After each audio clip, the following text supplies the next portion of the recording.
आमाच्या विशेष बुलेटिनमध्ये आपलं स्वागत आहे। पाहूया विशेष बातमी। कोल्हापूर जिल्ह्यातील शिरोळ आणि कुरुंदवाड येथे महायुती आणि ताराराणी आघाडीच्या उमेदवारांच्या प्रचार सभेत भाजप प्रदेशाध्यक्ष रवींद्र चव्हाण यांनी केंद्र सरकार आणि राज्य शासनाच्या कामगिरीचे जोरदार समर्थन केले।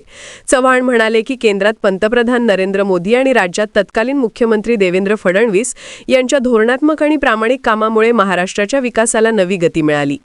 की केंद्रात आणि राज्यात ज्या ताकदीने नरेंद्र मोदीजी असतील किंवा देवेंद्रजी काम करतात त्यामुळे आपल्याला सर्वांना ज्या ज्या गोष्टी आवश्यक आहेत, एखादी गोष्ट जी धोरणात्मक असते ही धोरणात्मक गोष्ट करण्यासाठी आपल्याला सरकारमधील असणारे प्रमुख जण हे फार महत्त्वाचे असतात। एक विचाराचं असणारं सरकार हे कधीही गतिमान पद्धतीने आपल्याला त्या ठिकाणी काम करता येतं आणि म्हणून आपल्याला आपल्या विचाराचा असणारा नगराध्यक्ष पदाचा उमेदवार आणि त्यांच्या बरोबर असणारे सर्व नगरसेवक हे जिंकून आणणं हे अत्यंत गरजेचं आहे।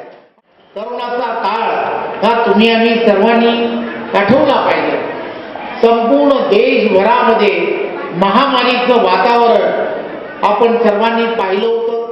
आदरणीय पंतप्रधान नरेंद्र मोदीजींनी वॅक्सिन जी तयार केली, कोट्यावधी रुपये या वॅक्सिन तयार करण्यासाठी त्यांनी खर्च केले आणि आपणा सर्वांना आपला सर्वांचा प्राण वाचला पाहिजे यासाठी त्यांनी मोफत वॅक्सिन देण्याचं काम हे संपूर्ण देशभरामधील असणाऱ्या नागरिकांसाठी केलं, तुम्हासाठी आमच्यासाठी सर्वांसाठी केलं। आज तुम्ही आणि आम्ही सर्वजण जे श्वास घेतोय, जिवंत आहोत, त्याचं कारणच एक आहे की आदरणीय पंतप्रधान नरेंद्र मोदीजींनी त्यावेळच्या काळामध्ये वॅक्सिन आपल्याला सर्वांना मोफत दिलं।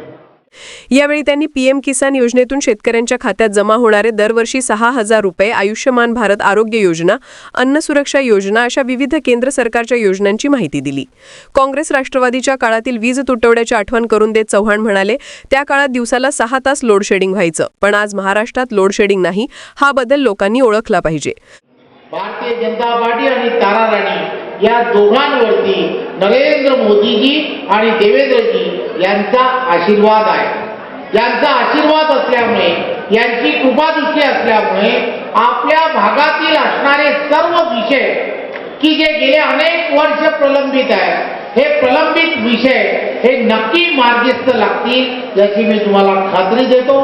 बातमीला लाईक करा, शेअर करा। अशाच ताज्या बातम्या व नवीन अपडेट्ससाठी आमा चॅनलला सबस्क्राईब करायला विसरू नका।